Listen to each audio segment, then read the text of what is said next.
I've always been a bit off. I grew up with my grandparents in the outskirts of St. Gall, Minnesota. You could call them hippies if you want. They were emotionally distant people. I could tell they weren't very close with their child, my mother, and they weren't happy with her decision to have me. Honestly, most of the parenting I got were from the other residents of St. Gall. This close-knit community of outsiders. And my parents?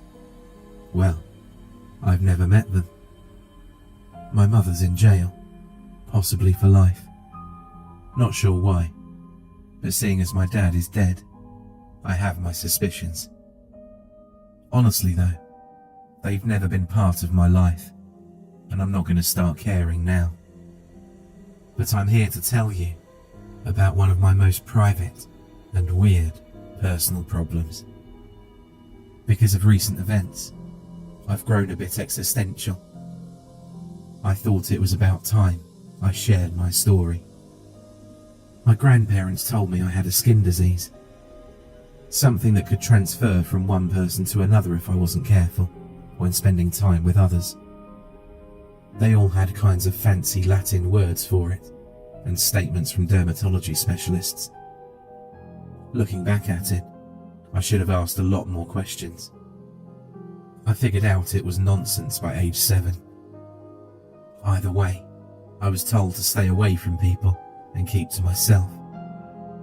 I had to wear gloves at the dinner table, and there were no hugs and kisses. Instead, I'd get a steady, gloved handshake when I did something good, and I was sent to the basement when I did something bad. The basement had no books, which was punishment enough. Just a dark room where I was left to stew on my anxieties. During my formative years, I was homeschooled. I noticed that I kept surprising people with my ability to retain, observe and use information. While my grandparents might quiz me on European history, for example, I not only knew the answers perfectly, I could discuss them, challenge them, and see patterns from other textbooks I'd read. They kept calling me a smart kid, but I've never really felt smart. I just see things and remember them. If that's all there is to being smart, then it's not that big of a deal. Trust me. But it came to a point where I could no longer ignore it. People in the community came to me for help, and I started picking up foreign languages. I learned fluent Spanish watching Spanish TV shows, and a lot of German from documentaries about the Second World War. Today, I speak 8 languages fluently. But being intelligent, whatever that means, is not just a boon. You're constantly second-guessing yourself, asking if there's a better answer. You're worried you don't have all the pieces of the puzzle. Answers, and the questions that precede them, are never good enough. There's always another step to take, another angle to consider. Imagine being wrecked by constant doubt and insecurity. It leaves a mark on a person, and I'm no exception. I pretty much withdrew from other people. I couldn't imagine myself trying to help others. What if I guided them wrong? What if they took an unwittingly false statement as a fact? It's exhausting trying to be on the right side of knowledge and opinion. I was constantly on edge, withdrawing from St. Gall to focus on myself. I learned to find comfort in nature, mostly from a friend I made as a kid. It was an early morning in May, and the air was still thick with dew. I took a walk around the lake when I noticed this awful cry. A couple had been setting up fox traps to protect their chickens, and something was stuck. I hurried over.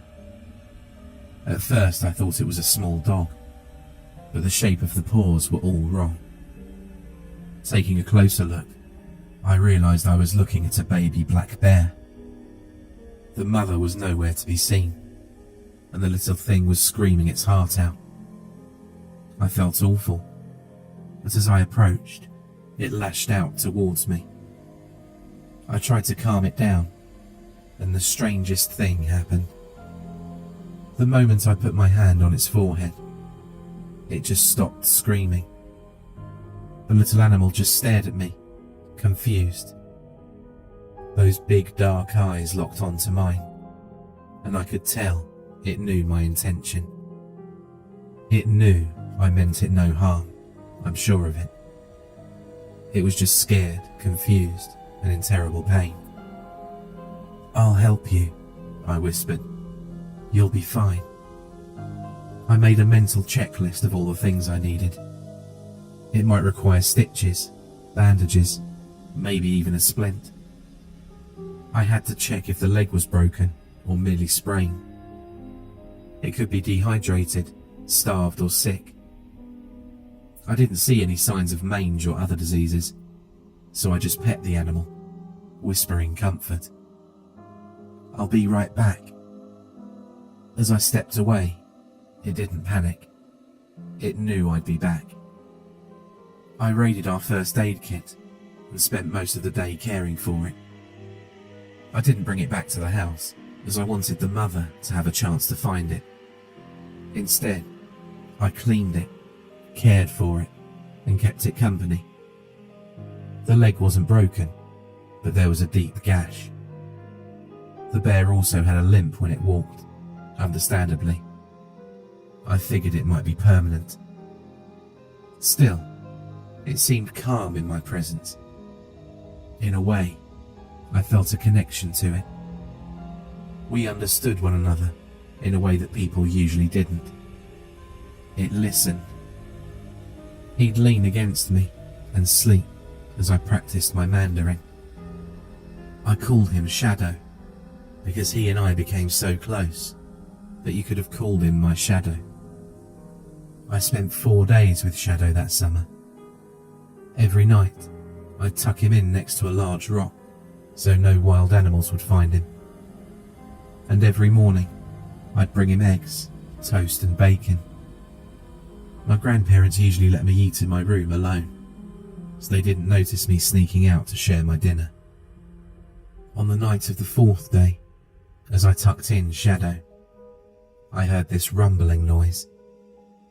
A tree breaking. The sun was setting, and I didn't even notice the black shadow flanking me. I turned around and realized I was facing a fully grown black bear, and I was standing between her and her cub. As she stood up on her hind legs, I remember thinking I didn't even have the time to panic. I almost laughed. My death would be so sudden, I didn't even get the chance to regret my actions.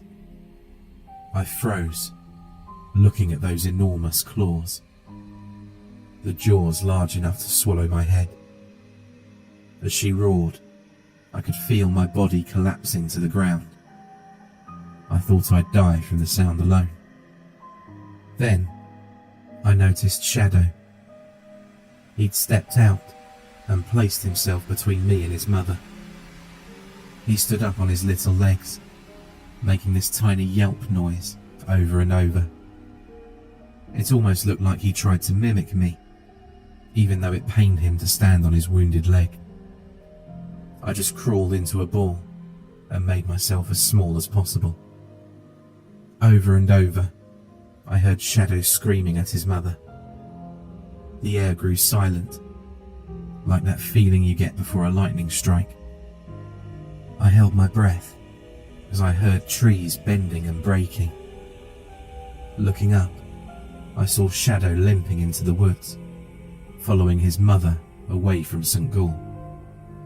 I don't speak bear, but I'll tell you, Shadow saved my life. I'm sure of it. That summer, I started spending a lot more time with animals. There was something so relieving about being understood without having all these expectations looming over me. Animals are so simple and so grateful for so little. I started spending more time downtown, helping out at the animal shelter and vet clinic. I knew my grandparents wouldn't approve of me spending too much time around other people because of my skin condition, so I just told them I was at the library. I can clearly remember the first time I helped feeding the dogs at the shelter. They'd bark and growl, but as soon as I stepped into the room, they just stopped. All those little eyes turning to me, staring, as if they wondered what the hell they were even looking at. They were already listening to me, trying to figure me out. They knew I was there to help. When I was 16, my grandparents died. They died within 3 months of each other, and I was left with an inheritance I didn't know what to do with. I invested most of it, sold the house, and moved into a small apartment downtown. By now, I was a de facto and unlicensed veterinarian. Nearby farms would sometimes call me up and give me something off the books for my help. I can't count the number of cows and goats I've treated. I used my inheritance to pay for my college studies. My investments also paid off handsomely, allowing me some greater luxuries. I got my degree ahead of schedule. I can honestly say it was easier than expected, and I started to realise that many of my fears were exaggerated. I still lived largely separated from other people though, and I didn't have many friends. I had a few acquaintances, and most of the nearby farmers knew me by name, but that's not really what I'd call a relationship. As I turned 20, I decided I'd make a conscious effort to be more social and face my fears. I'd known for years that I didn't really have a contagious skin condition. That lie wasn't really all that held me back.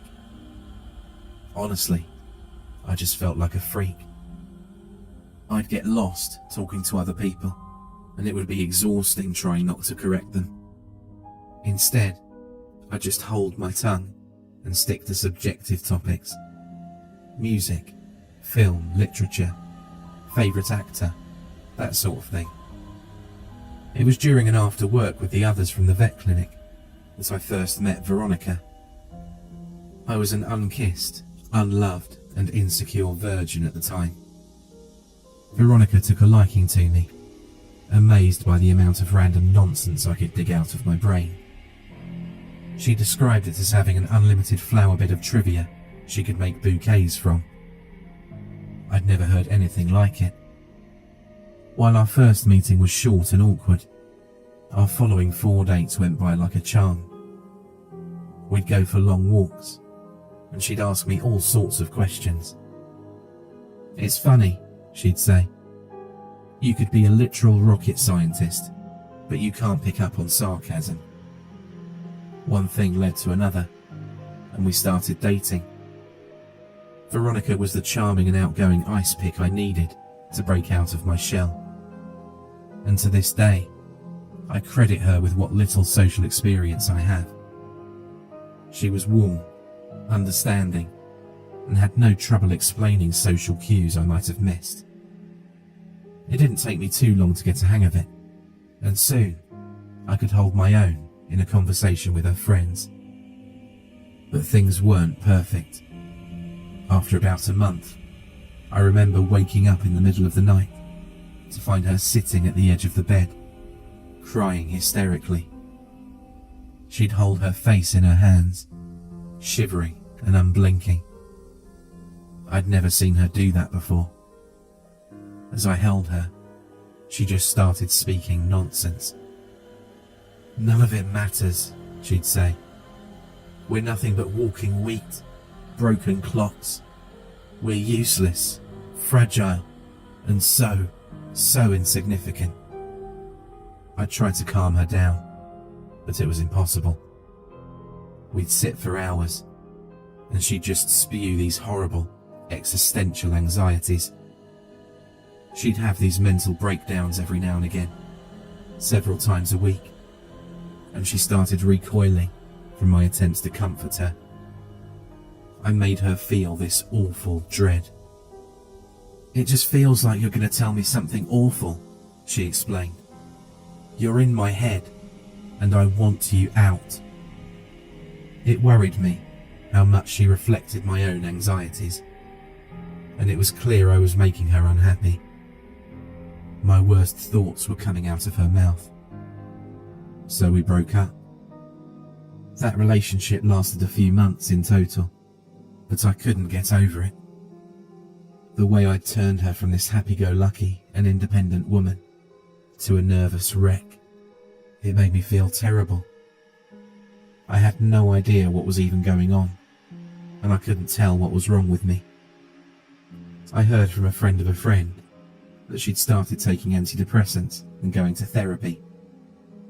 I'm not sure what I think about her therapist, Dr. Bogan. That woman gives me the creeps. Back then, I spent a lot of time with my work colleague turned friend, Jacob.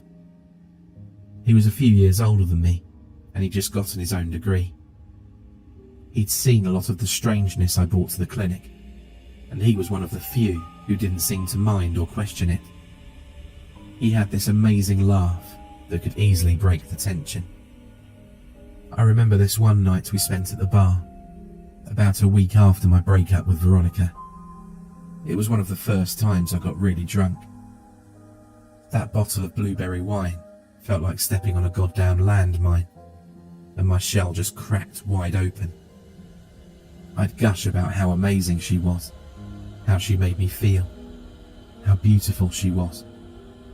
I'd quote love poems by Burns and Keats, laugh, cry, and finish most of the bottle on my own. At the time, Jacob was nothing but supportive. He'd pat me on the back, he'd make sure I drank plenty of water, and he'd ask me all kinds of follow-up questions. He just wanted me to get it all out. He actually told me it was nice to see me act all human for once. At the end of the night, he helped me get back home. Before we parted ways, I gave him this big hug, and he just froze. 2 weeks later, I found out that he and Veronica had started dating. Out of nowhere, he just started courting her. She appreciated the attention, and the two had gotten along. Jacob was absolutely smitten by her, and she'd found someone willing to overlook and tolerate her exhausted mental state. The two of them just turned into this natural couple, like I'd never even been part of the equation. Honestly, it kind of pissed me off. I quit my job and moved to the next town over. They, on the other hand, got married. I wasn't invited to the wedding. For a few years, that's been my life. I've been keeping to myself and spending time with the local wildlife. I've taken a few trips to Europe and reinvested my winnings. I've had a few short relationships with a handful of women, but as soon as I saw a hint of what happened to Veronica reflect in their behaviour, I've had to leave. I've left a trail of broken hearts, and after a while, I just stopped trying to justify it. I was being selfish. I couldn't keep hurting people just to get over my own insecurities. It wasn't until a Thanksgiving parade last autumn that I accidentally ran into Jacob and Veronica again. They brought their kids, and I barely recognised the two at first. They looked so suburban. As Jacob's oldest son was waving a balloon around, I noticed Jacob staring at me from across the road. I figured enough time had passed that we could talk as adults, so we met up after the parade. It warmed my heart to see Veronica do so well. A few memories of her beautiful hair on the pillow next to me surfaced, and I felt this warmth in my chest. As she stepped away to help her kids use the restroom, Jacob approached me. He had this uneasy smile, something I'd never seen on him before. We shook hands, and his smile faded away. "You want to talk to her?" he asked. "No, I just wanted to see how you were doing. Long time no see, you know." "Sure about that?" He chuckled, trying to diffuse the tension. Yeah, sorry, I didn't mean to. No, said Jacob, nodding. I get it. No worries, man. It's all history. He looked down on his hand, blinking. But if it's okay with you, he continued, I'd like for you to piss off and leave my wife alone. I want to say that was the last time I saw Jacob, but that wasn't the case. He added me on social media so he could stalk me. He'd send me long emails, talking at length about how he knew what I really felt for his beloved Veronica. It'd be these absurd, paranoid rants. He'd ask me about my dreams, about my intentions, even creepy private things, like how I'd touch myself while thinking about her. That's my wife, he'd write. I know how you feel about her, and I'll wring your damn neck if I see you looking at her like that again. At first I tried to calm him down, but after a while I just started blocking him. Everything I said just made him worse, and I was honestly getting worried. Once, I saw him drive past my clinic in the middle of the day. Had he really taken time off work to drive to the next town to check on me? For what? To make sure I wasn't screwing his wife? He started leaving notes. He'd call me at work and send letters. He'd get new email addresses and get past my filters. I honestly considered calling the police, and I told him as much. Huge mistake. A few months ago, I was out jogging down a nearby trail. I was listening to a lecture on 40s filmmakers, and I'd blocked out most of the world. It's nice just to keep my mind busy. It helps me compartmentalise my anxiety.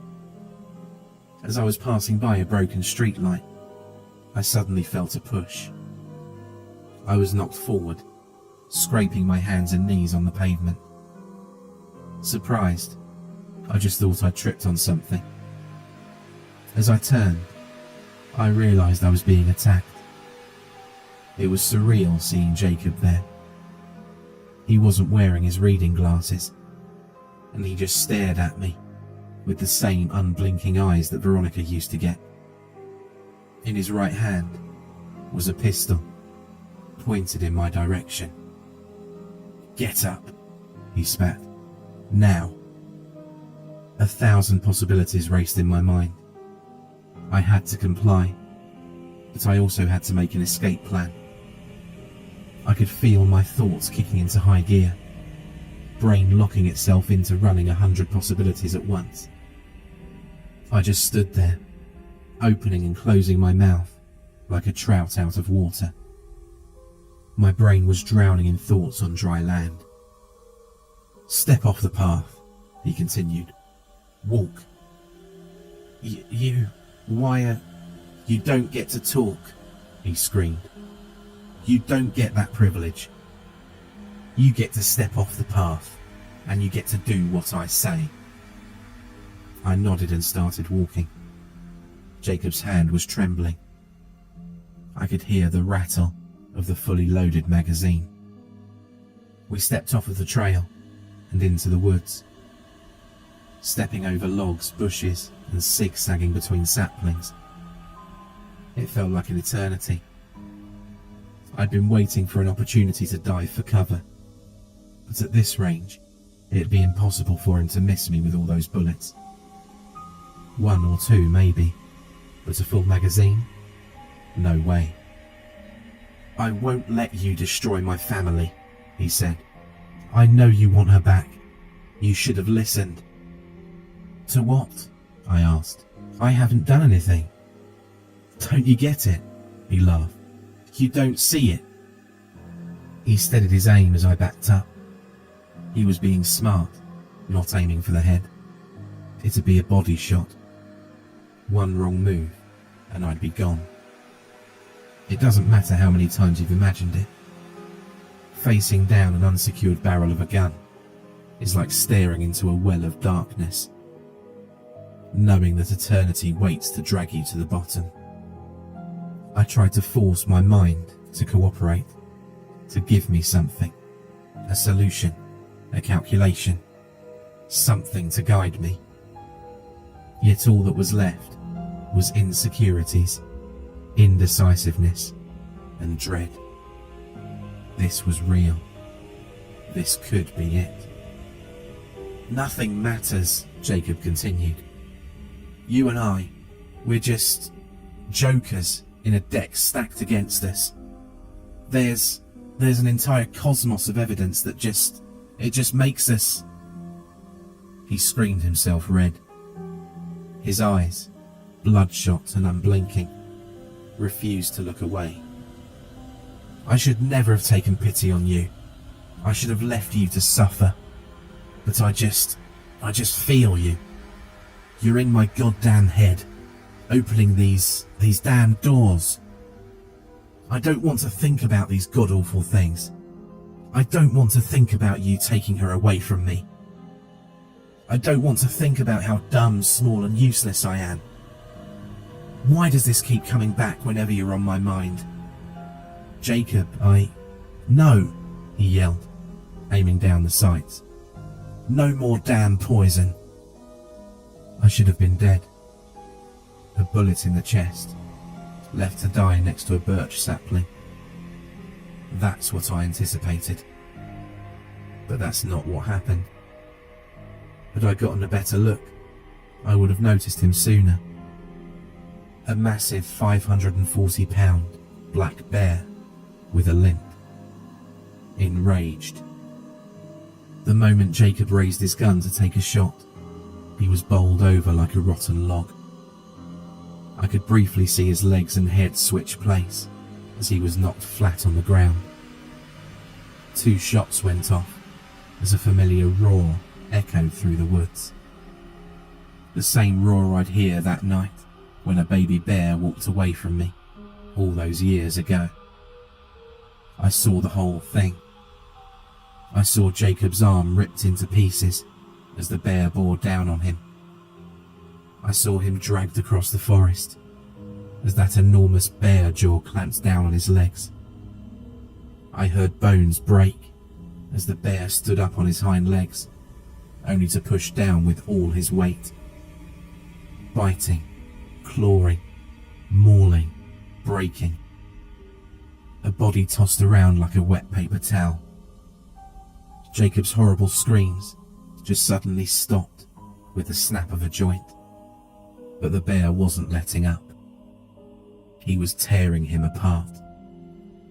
This wasn't just an animal attack. This was retribution. I just slumped to my knees. The bear limped over to me, unscathed but covered in blood. The thought hit me that he might just be a wild animal attacking us or protecting his territory. But I knew that wasn't it. There was no way this wasn't Shadow, and there was no way he'd hurt me. Instead, I leaned my sweaty forehead against his cold nose and cried. He nuzzled up against me. Over the years, his little yelping noises had turned into deep, comforting snorts. "I'm sorry," I bawled. "I'm so sorry." Shadow kept me company and felt my pain. Jacob's death was labelled the result of a wild animal attack. Veronica told the police about his deteriorating mental state, and a few locals had heard shots go off just as a bear roared. The conclusion that he probably provoked the bear. I didn't say a thing. There was no need to try and explain my involvement. There was no way they'd believe me anyway. I've tried to summarise my thoughts about this. They're not rational, but I don't think there's anything rational about my life at this point. I think my mind is somehow contagious. I think my mood, my mindset, and my worries can spread. Animals don't really have the capacity to understand my anxieties, so they just pick up on my immediate intentions. They understand the basics. They don't need the rest. But people, People are complicated. I think Veronica picked up on my worries, social and otherwise.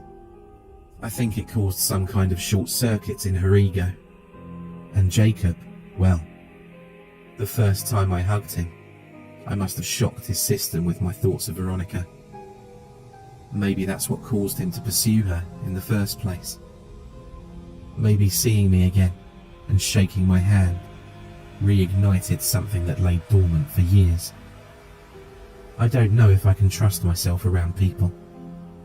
It's so much easier to share things online. No one gets hurt. No one gets intrusive thoughts. You can just lean back and call out my story. I don't know what to do, how to move on. Can I even see a therapist? Either way, I think I'll be alone from now on. Then again, as I look to the woods, I know there are those who care.